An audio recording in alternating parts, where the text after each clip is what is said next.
What up, guys? LD Moto finally back with you again. Feels like I've for a while since I've gotten to say that, but yeah, we got some bikes. You guys seen the videos? We got some KTM. Actually, we got two of them, but this one right here is the keeper.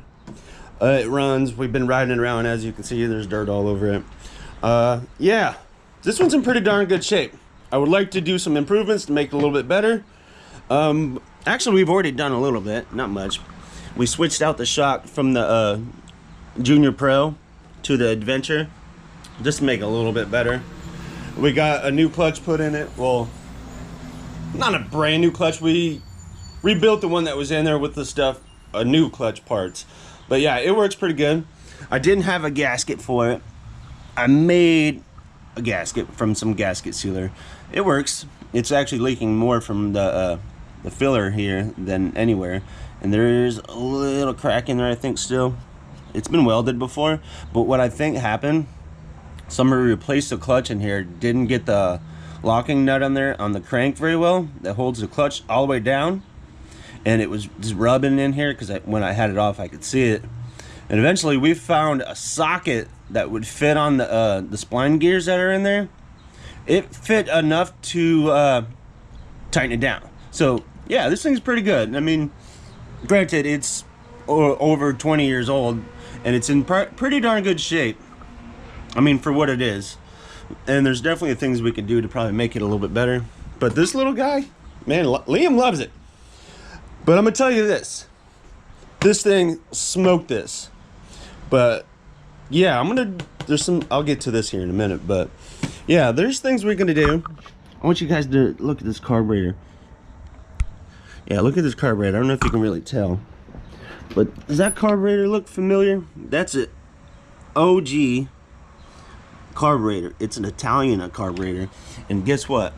I think this is the original for this knockoff right here. They look identical. I could probably take this off, the top here, the slide and everything out, and put that carburetor right on here, bolt right up, no problem. But I don't know about the jetting. Granted, that might be a little bit bigger jetting. I might try that. We'll see, because it's got a little bit of carb issues. Not horrible. It'll start up pretty much first kick most of the time. I can get it with no problem. Everybody else is like, oh, it's hard to start. No, it's just you don't know what you're doing. But anyways, yeah, I got some stuff I want to get taken care of in here. Yeah, we parted out the Junior Pro because electronics are really hard to find for it, and there's probably people out there that need some parts. So I'm on eBay. I have the whole plastic assembly on there, and seat, all as one. I mean, I probably could have done it individually, but that's not how I wanted to do it. But they're pretty clean. They're original. The whole gas tank and everything is there. I got the motor. I got the clamps for the front shocks on there too. We're probably going to keep the wheel rims because they're not in that good a shape. I want to clean them up. And yeah, I got some plans for that, and we're going to get to that here in a minute. But yeah, that motor in there, I have an idea to update the electronics on it for a more modern piece. It's kind of be more like the SYX stator, ignition coil and everything, because the ones in here are all internal. Here it has the stator and the ignition coils on the outside. So anyways, but yeah, we got that on there. I might try and update that thing because it's got a big bore head on it. It had original Mikuni carburetor on it too. So yeah, the seat is not in the worst shape. I've seen much worse. It's got a little crack on the side, and there's a little on the other side. But yeah, yeah, I want to help somebody out. We got some parts. If you need some parts, they're on eBay. I mean, I don't know if I want to sell the motor, but if somebody really wants it, hit me up and we'll talk. But here, on to the other stuff. I have a swing arm, and I know I wanted to do a swing arm mod on the SYX, but guess what? I don't have to modify anything. This will bolt right up, and I might get to that. I want to lower it because, you know, it's got that angle on it. If we can lower it just a little bit. Let's see if I can show this good enough here. This one's just a tiny bit longer, which I think will be good, because then I can put a good shock on it, put drum brakes on it from those rims, make it a little bit better. Because this thing rips. It's fast. It's a super fast little bike.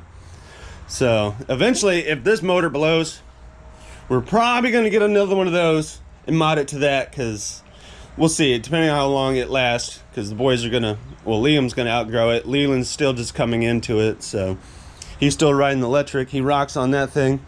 We put him on there for just a few minutes. He gets it. It's the same idea as electric, but he panics and he just gives her the beans and doesn't know exactly how to do it, because he just kind of, it's a little bit too much at once. So we'll work on that, get into that too. How it's sprocket for this. It requires a little modification, nothing too crazy that we can't handle. But yeah, that's what's going on in the LD Motor Shop. So guys, stick around. I'm gonna try and get some stuff done. I don't know exactly what I'm gonna jump onto yet. I kind of want to do this. I kind of want to work on the buggy. I kind of want to work on that. There's lots of stuff I want to do. So stick around, and we'll see you guys in a little bit. Oh, yeah, I wanted to show you guys this other thing too.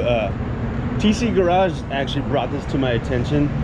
We got a FMF Gold Series Fatty for the 50, and it was smashed. I probably mentioned that before, but it was smashed really bad.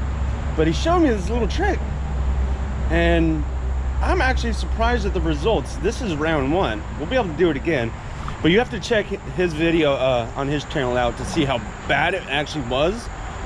But I can actually see a difference. It's expanded. This was all flat before.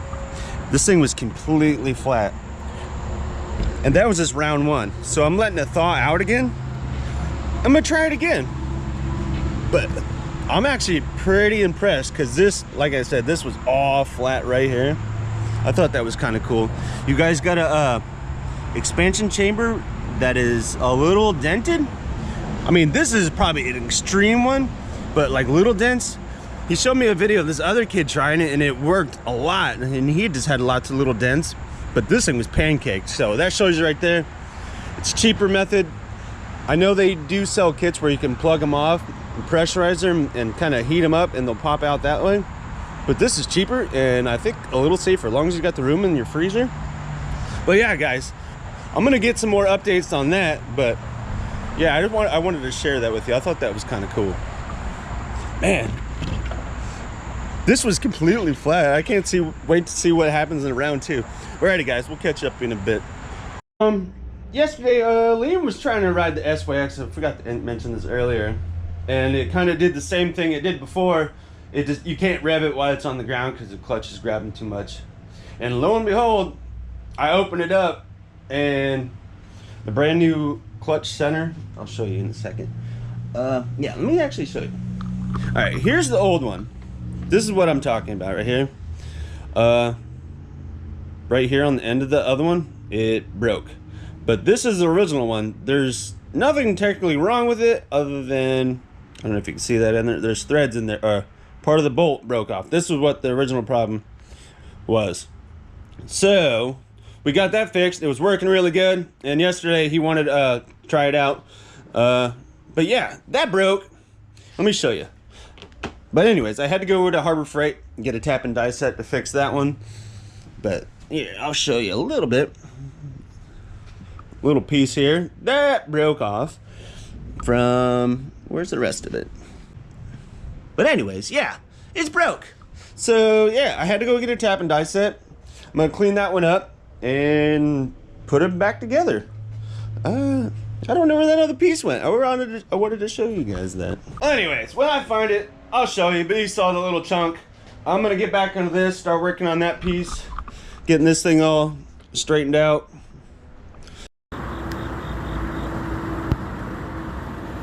Wow, it's working. All right, let me try this again. Okay, I'm a goof. It was sitting right in front of my face the whole time. Let's see if we can get some light on here. Yeah, I don't know if it just broke from the clutch being on there, or I wasn't prying on it that hard and it came off pretty easy compared to the first time. Okay guys, that didn't take as long as I was expecting. I hope it works, because the bolt that I put in that area that I had to tap out, it tightened down, but I think there's still a little bit of debris underneath it, so we'll probably have a problem with it again in the future. But if it happens again, I'm just gonna order a new clutch, probably a good one, so we don't have to mess with it again for a while. The other two are torqued down as tight as they probably should go. I don't have a torque wrench, but not the big deal. I kind of get what's going on now, so my own fault if it happens again with the bolts loosening up. We didn't put Loctite in the last time, so I think it was just because it broke and everything just kind of came loose again. So yeah, I don't know if you saw it earlier in the video that we tried the ice water trick with an expansion chamber. If you guys seen any of my other videos, that expansion chamber was toast. I want to thank you, TC Garage, for bringing the idea to my attention. Yeah, it worked. It worked really well, but I fell asleep. And if you guys decide to do this, check it often, because this was an extreme case of like, it probably could have been like completely pancaked flat, but it was pretty bad. Here, that's enough talking. Let me show you. Yeah, it worked. It worked pretty darn good. It's not perfect still, but if you guys, I'll hopefully have another clip of that. It was flat to about right here. It was straight flat all the way across on both sides.